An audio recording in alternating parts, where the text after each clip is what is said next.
Welcome to the podcast, Cans, Copy, and Mike.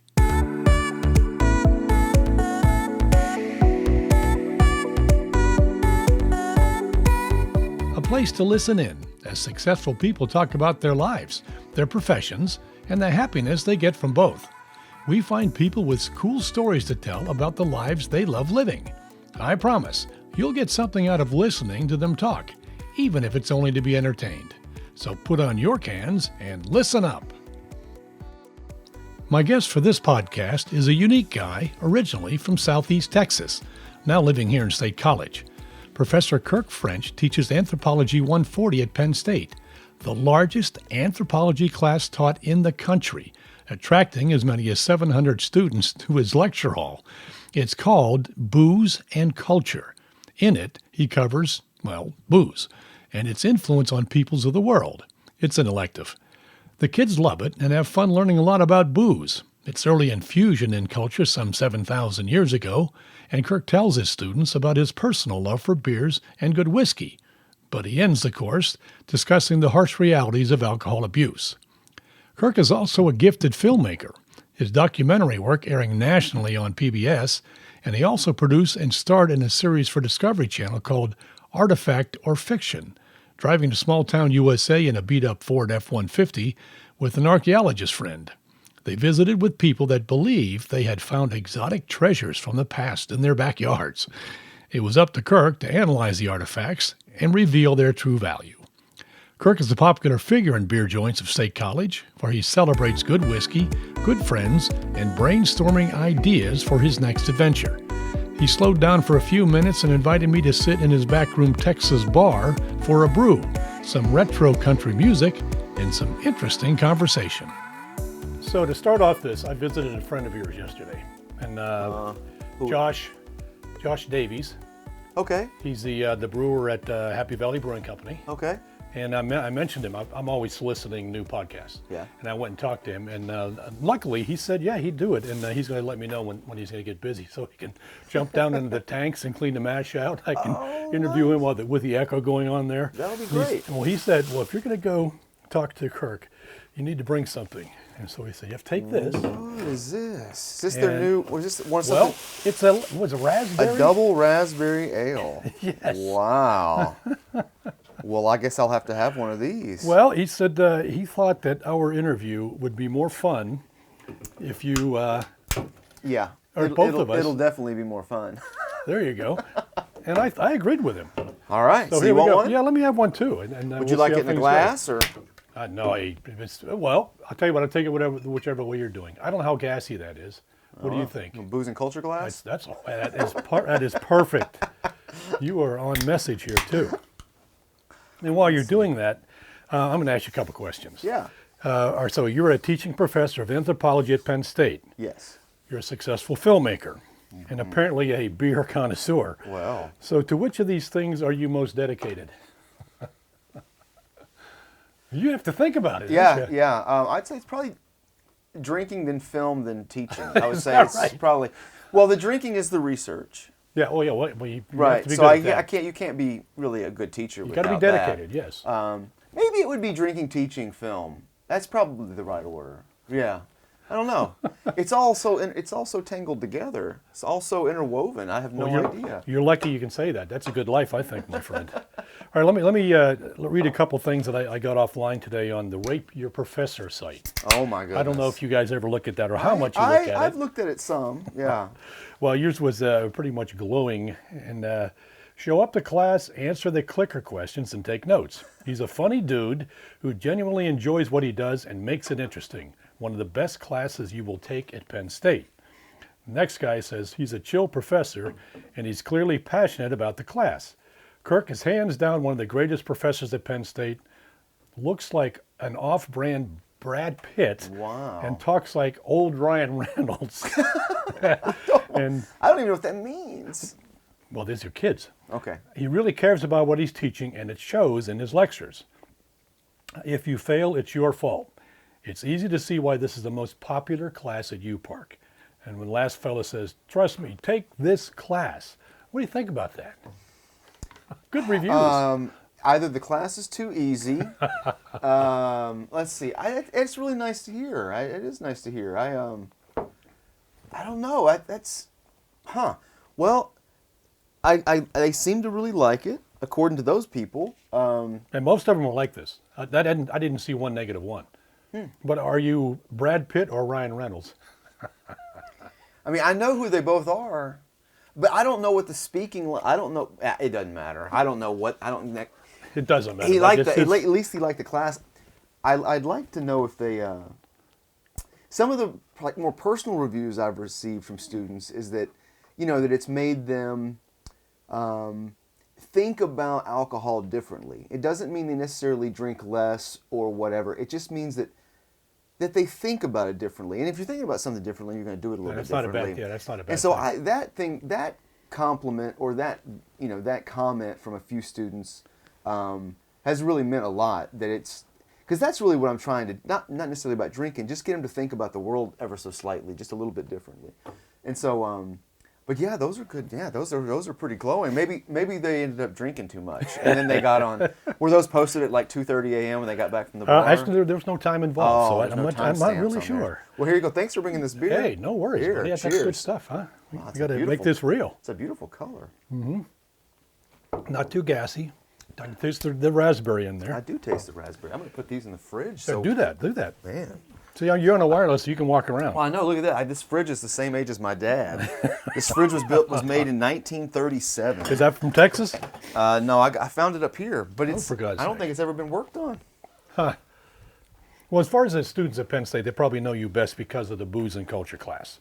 Now, it's been reported that it is the largest anthropology class in the nation. You might know this. That's what I've heard. 700 students, up to 700 students in that classroom. 725 every semester. Where do you even do that on campus? There's one classroom that has 725 students. 725 seats. So yeah, it's called 100 Thomas Building. Yeah, so that's the largest classroom on campus. What was cool though is that during the shutdown, when everything was online, I wasn't bound by seats. Yes. So so in the fall of 2020, I bumped it to 800, and then in the spring of 21, I bumped it to 1,000, and it filled. So it was 1,000 students. You had 1,000 students online. 1,000. Yeah, and it would have been more if I would have. I mean, we could have just kept bumping it up. For God's sake. I don't know if it, 11. I don't know, 1,050, 1,100. I don't know, but yeah. So it's it's not nice. all. That was That's 3% of the the undergraduate student body. That's crazy. Well, it's not. I think obviously the topic is one thing that draws them. Right. And it's an elective, and probably it's not real difficult. You mentioned that. And there's nothing wrong with that. It's pretty easy. But I think there must have been some talk going on between the students to let them know why other people they liked it. The kids liked it. They spread the word. Yeah, I think that's a big part of it. But to get that thing off the ground, though, I did a lot of things that I would say a lot of professors don't want a large class. I wanted a large class, but I was trying to see if I could make this thing really large, and I did some pretty crazy stuff. I wanted it to get to fill up, and I went to the bars and I had posters and I put them on for the men's room. I put it in front of about the class. Yeah, you want to take a global bar tour, learn about drinking all over the world, take booze and culture and all this kind of stuff. It's a gen ed, U.S. culture, all this kind of stuff. And I would have it in front of the urinal, right? I just put it up. In the women's bathrooms, I'd put it inside the stalls so that when they sit down, they would see this. I knew a lot of the bar managers, and so they made those little flyers that you put on the tables, yes. With the drink specials.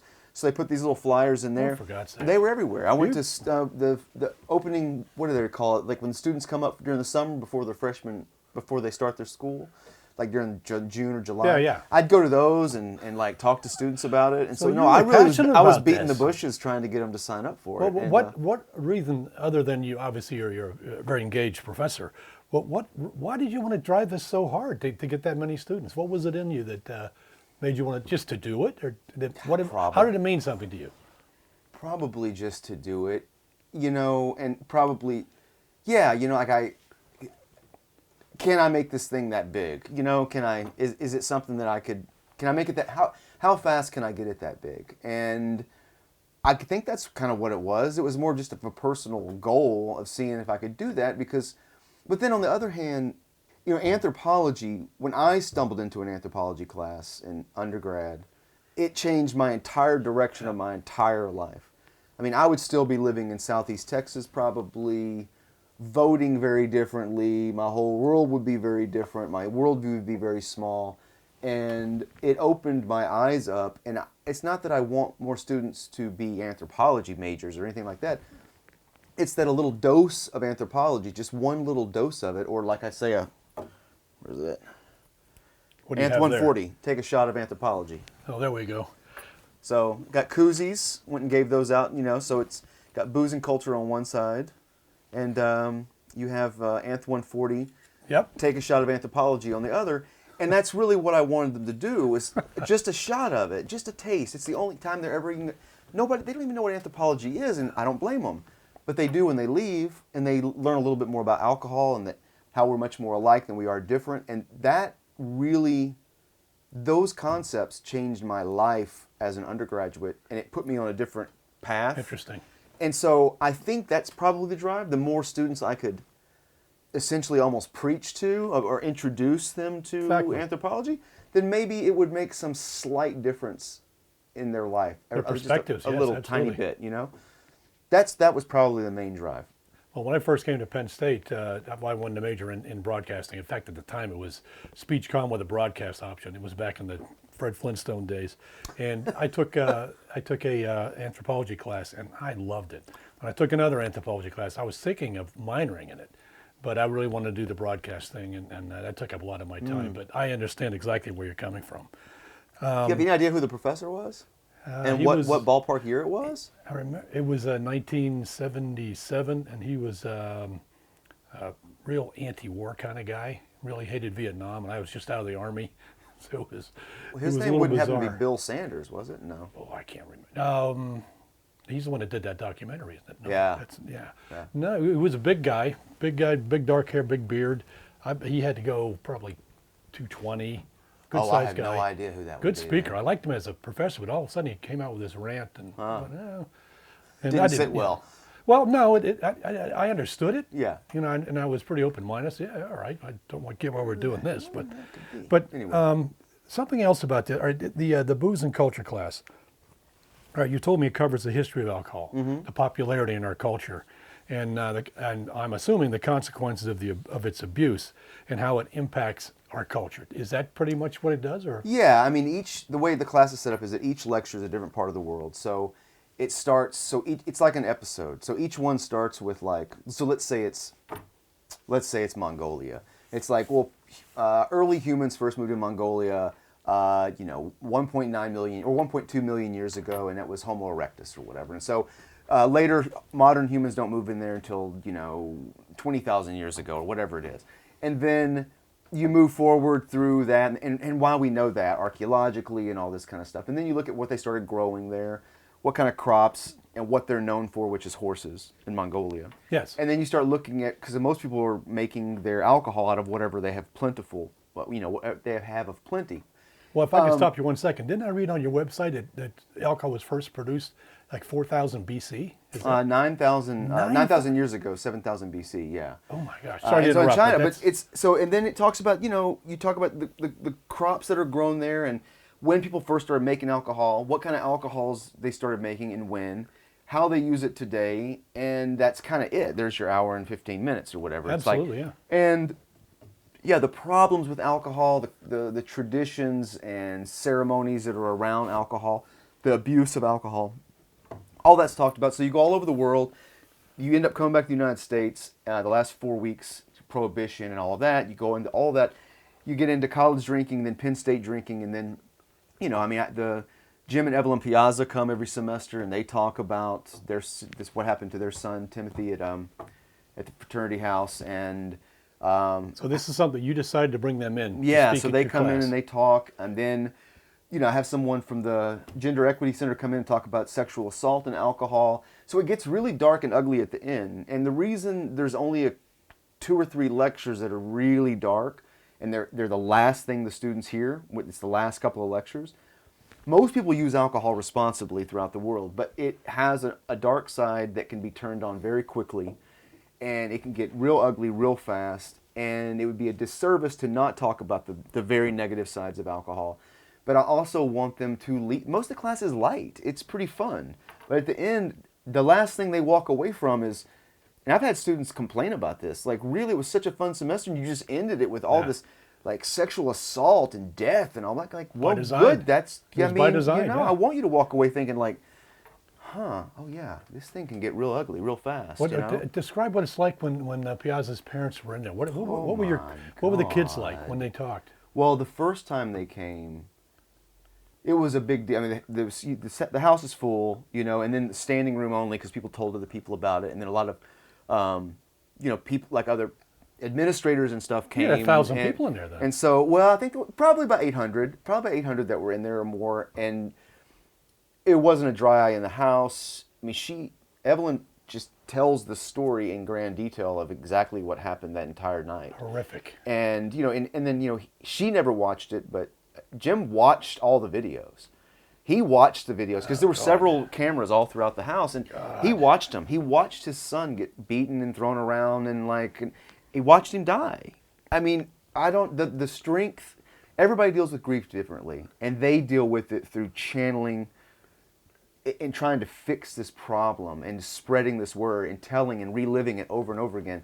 I think I'd stick my head in the sand. I mean, a lot of people would. Lose a son. Oh my God. So it's really powerful.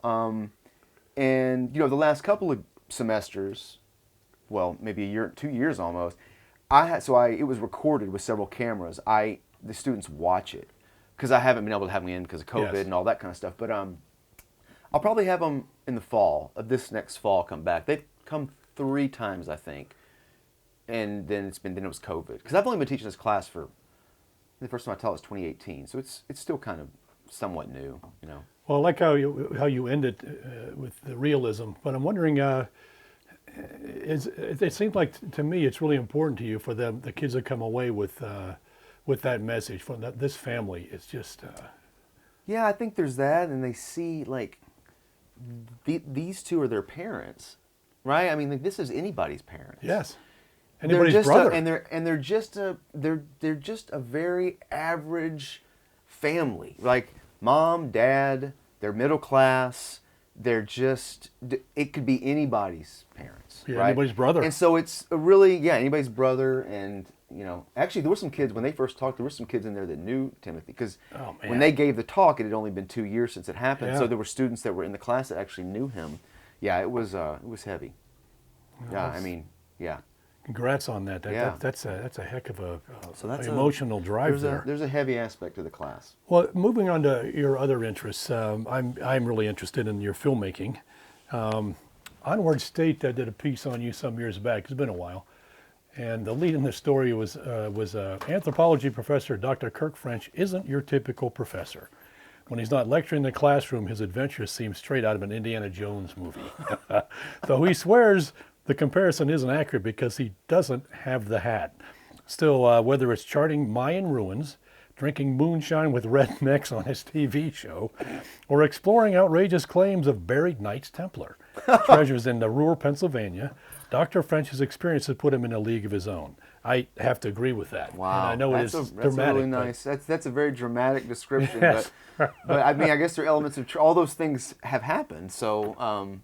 It does sound strange when they're put all together. Well, I've done other anthropology professors that went into filmmaking. Yeah. And so when you do this, what is your favorite aspect of the documentary? Is it working with the people? Is it the content? Is it something you're trying to prove academically? No, I think it goes back to that same thing I was talking about with why I wanted a big class. I want a big audience. Yeah, and honestly, part of it is just, I love attention, and there's vanity involved. I mean, there's just that. I have a big ego, and so I know that about myself. It's something I'm not necessarily proud of, and I try to keep in check. My wife helps me keep it in check better than anybody else, but that is part of it. But back to that anthropology thing, all of my projects deal with human behavior and the importance of taking care of one another and taking care of the environment, which is taking care of each other. I mean, like it's Yes. all tied together. And so the bigger the audience, the more the message gets out there and the more people can hear it. And so for film, to me, there's no bigger, there's not a better medium to actually reach a lot of people than through that medium of recorded a film, right? It doesn't matter if it's on YouTube or what it is. It's just a great way to reach people. So I think that that's kind of what drives me, is that this great story, and I think of myself as a storyteller, and I just want to tell a story, and instead of telling it to just people that are in class, I'd like for more people to see it and try to make it as pretty as possible, Well, you've done that. When I looked at the documentary you did about the documentary of Bill Sanders, Mm-hmm. Oh. I watched it. That was well done. Well, thank you very much. I appreciate that. That means a lot coming from you. You're actually a professional in this field. Yeah, I've won Emmys, buddy. That's awesome. Well, not really, but your DP, I think you guys approached it feature film style. So you had a lot of tripod shots, a lot of lockdown stuff, and it wasn't zip pans and push in and out and all this noise. It was very well done. It was paced really well. And I think your voiceover must have been you that did the voiceover, I would assume. Yeah, for the English version. Yeah, we have a Spanish version too. So there's somebody. And you know what else I liked? I really liked the music in that. The Mexican or the Hispanic that really worked. That was actually that's Chris Ratty. Yeah. Chris Ratty lives in Spring Mills. He's a good friend of mine. Chris Ratty and the Rebels. It's a local band. Yeah, Chris Ratty's a friend of mine. So I said, hey man, do you want to do a little catgut string guitar? Well, he was doing some music for. I had to redo the original Land and Water because I had to rip Sanders' narration out of it because I wanted to put Spanish into it to show it to the people down there. And when I did that, it was all just one, it was all the same sound, right? So his voice came with the music. It all got ripped out. So it's mixed. So we wanted to put it back in. I said, listen, I want the same kind of style. I said, can you do kind of this catgut string, kind of Mexican style, almost like, can you do something like that? He's like, yeah, I can try, So he played around with it. How many tracks did you do? For the original one, it was maybe 3 tracks that he did. For this one, he did, I think, 5 for the Well, he did a great job. Yeah, he really did. Great job. Yeah, I'm glad you liked it because I did too. I like the obviously you interviewed a number of locals there, and I know what it's like. You interview someone in a foreign language, even if you can't speak it yourself. In the edit room, that's difficult, and then you got to get translations and all this kind of stuff. So it's complex. Well, I had an awesome team. This grad student, Diego Hernandez, grad student in the anthropology department. He's from Colombia. He did just this amazing. He has a real rapport with folks, and he came down the project, and I mean, all of us speak some Spanish. My Spanish is the worst. The other 3 guys on the project, 2 of them, their Spanish is much better, and then of course Diego's is perfect because he's Colombian. Yeah.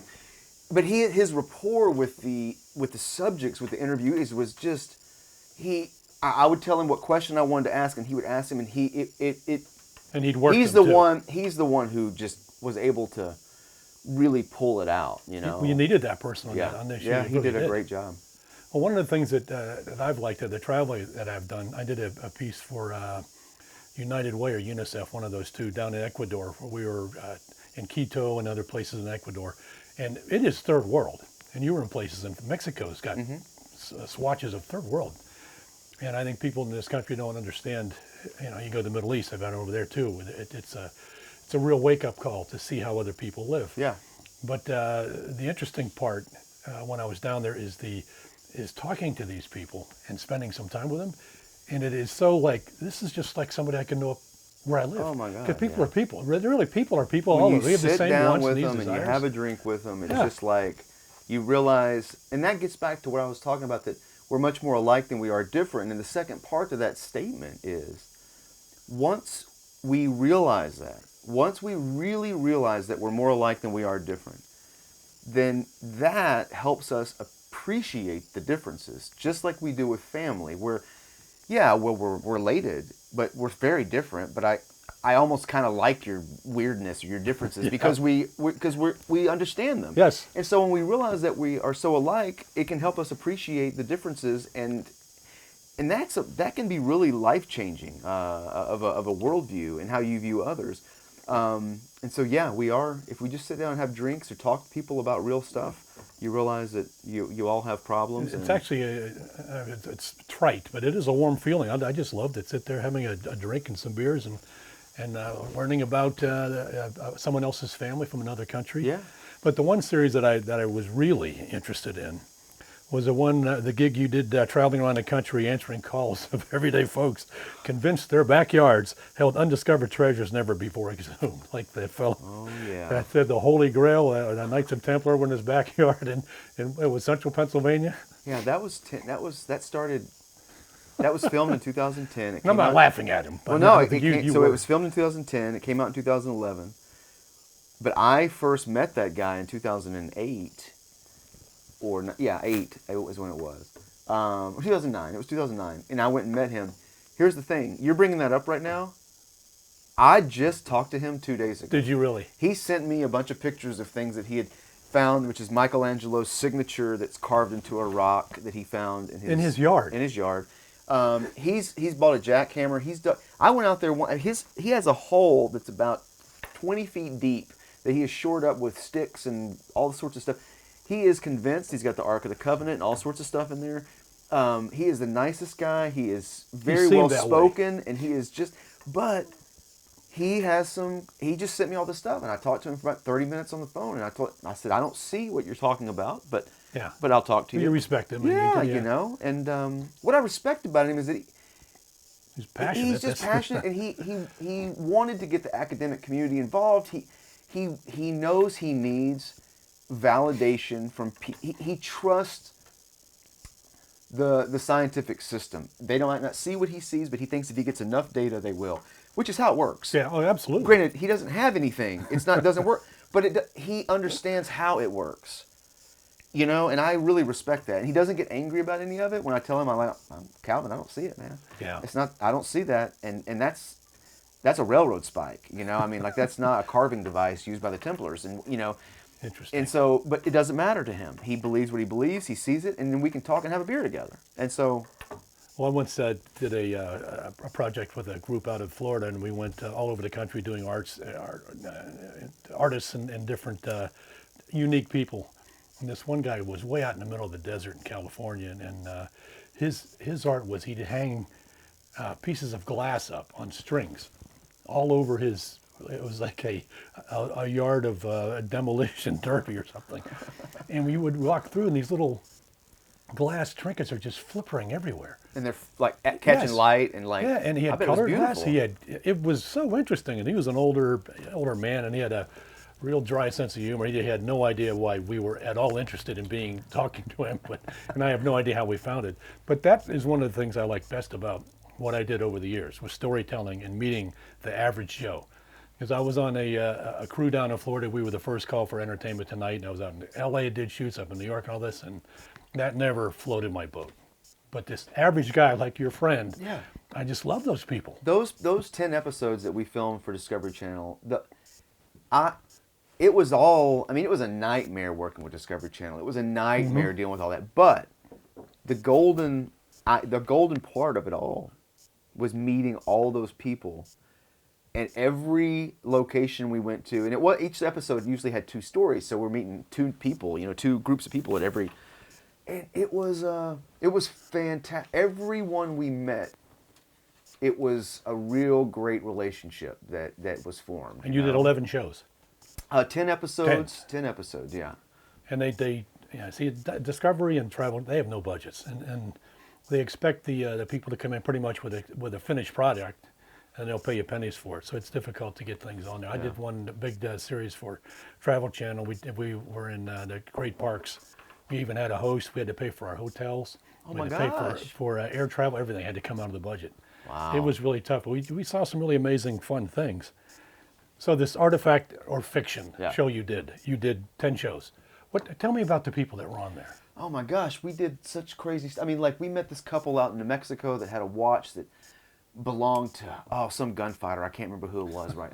I can't remember. Like Wyatt Earp or something like that. Jesse James. And it turns out that it wasn't. It didn't. It's not from the same time period. But we went to an antique watch expert, and they were able to verify that it wasn't that time period. And one of my favorites was this guy. He had lost his entire house after Katrina. He was in the lower Louisiana then. Yeah, he was in the lower, is it ninth? I just went blank. Gotta edit that out.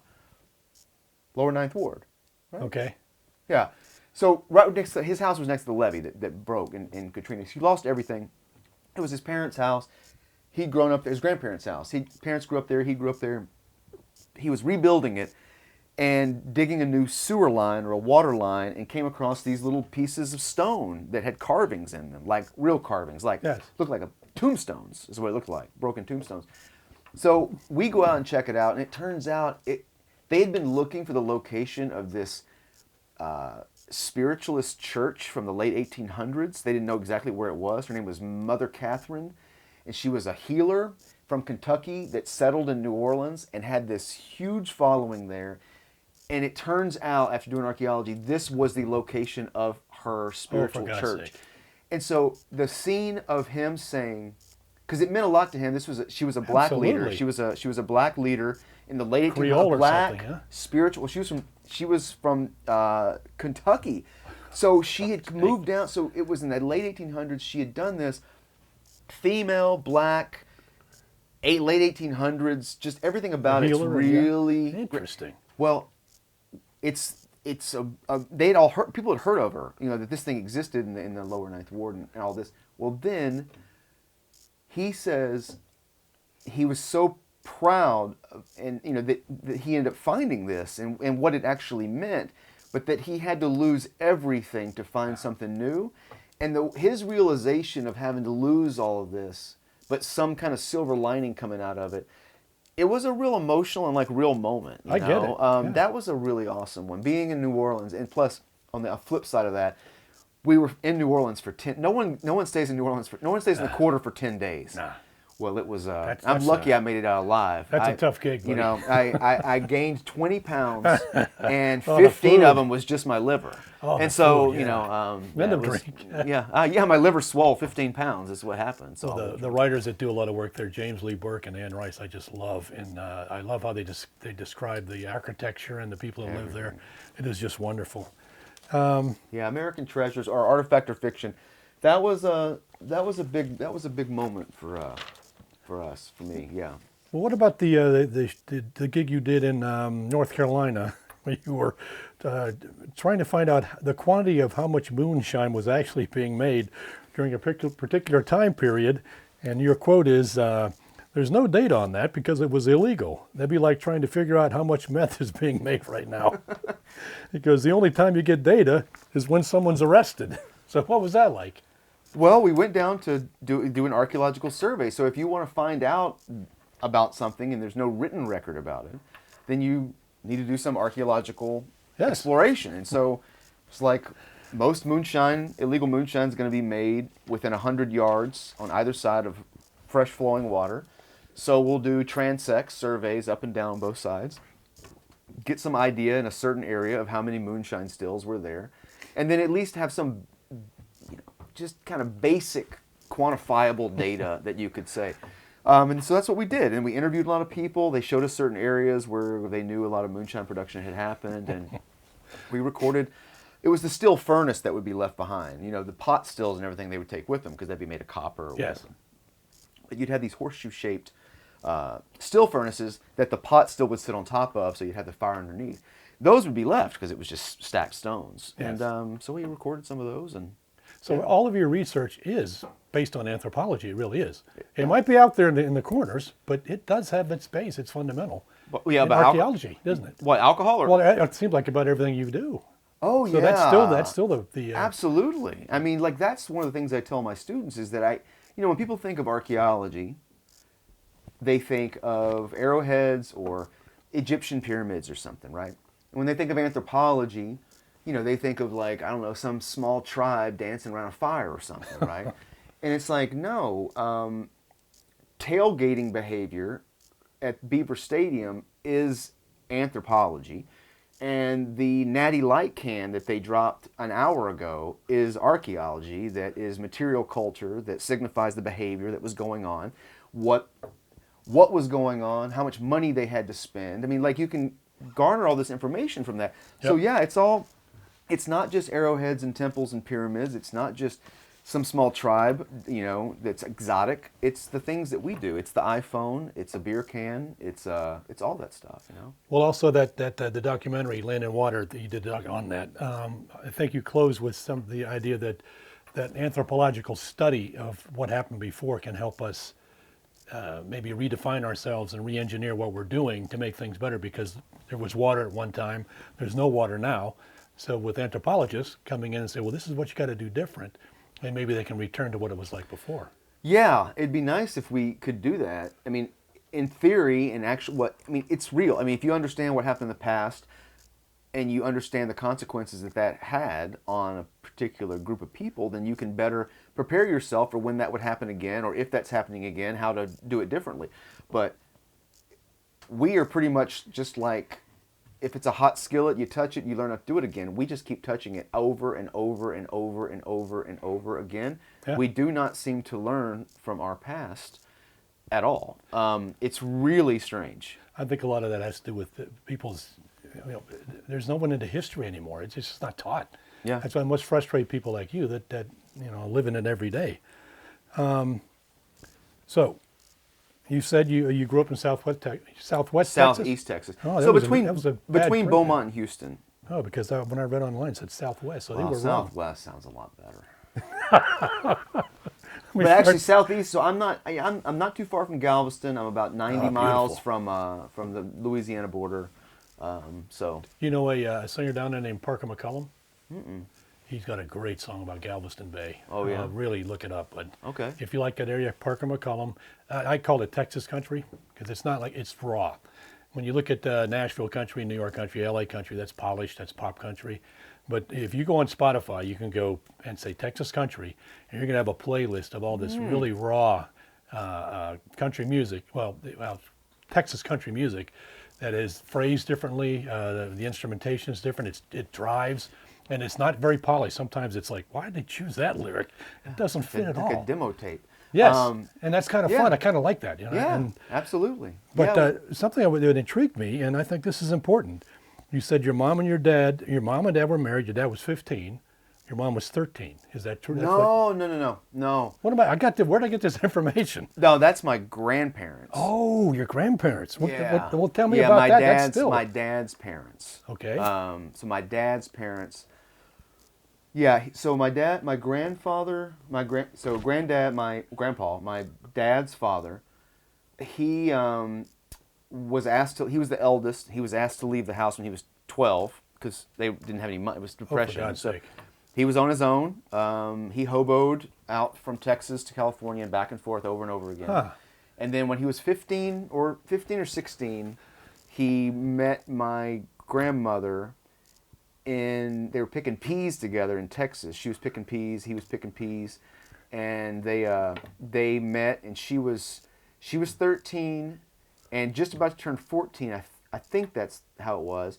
But the crazy thing is, she had just gotten divorced. Oh, God. Which is unheard of. Oh, yes. How does a young girl from Texas get out of a marriage? Only a month or two. Whatever crazy stuff he was doing, beating her, whatever kind of stuff was going on. Yeah.